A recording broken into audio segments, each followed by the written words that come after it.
Tom, you just did a very interesting lecture about EEG and QEEG. Why do you think is QEEG so important for neurofeedback these days? Well, Tom, I think neurofeedback is very important because neurofeedback is based on functional qualities in the brain and managing functional efficiency. And QEEG, and now QEEG-based imaging, gives us the ability to see these functions in detail and in real time. Why do you think the Discovery Amplifier is a state-of-the-art instrument for recording EEGs and doing QEEGs? Well, Tom, when we designed the Discovery, we took advantage of the best technology that was available, and we adopted design principles that were absolutely the best we could do. So it has a very high sampling rate, over 1,000 samples per second. We use 24-bit analog to digital converters. It has internal digital filtering and signal processing, and it provides the cleanest signals that could possibly be gathered for whole head EEG and then for Loretta and live imaging. Are there any technical aspects you want to emphasize? Yeah, I'd like to emphasize the fact that it does have high-speed, simultaneous, high-accurate sampling, and that the signals that are produced then are the cleanest and most effective then to be used for processing using different types of mathematical and image processing. What about the CE mark on this amplifier? Yeah, the Discovery Amplifier and the associated system software are CE registered with a CE mark, and the indicated uses do include neurofeedback applications for a wide range of possible disorders.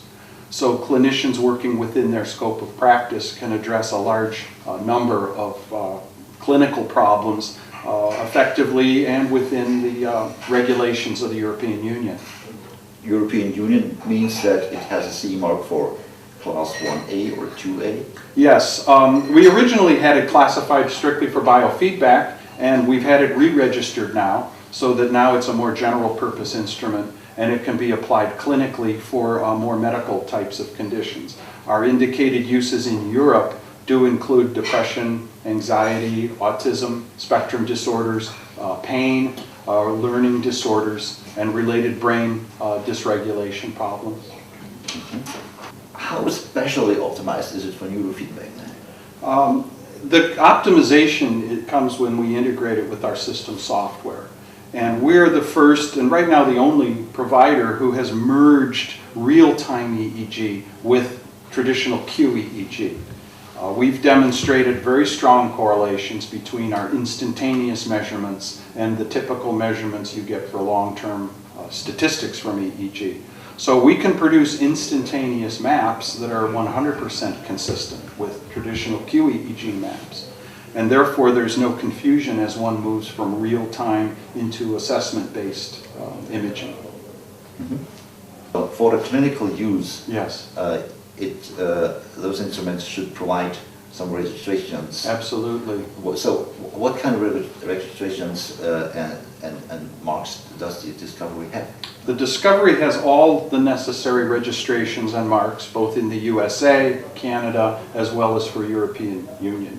In the US, we have FDA registration, and we also have ISO registration, and the system also complies with the IEC, International Electrical Community 60601 requirements for safety and quality. And in addition, in Europe, we're registered as a Type 2A device, which is a medical device useful for clinical purposes.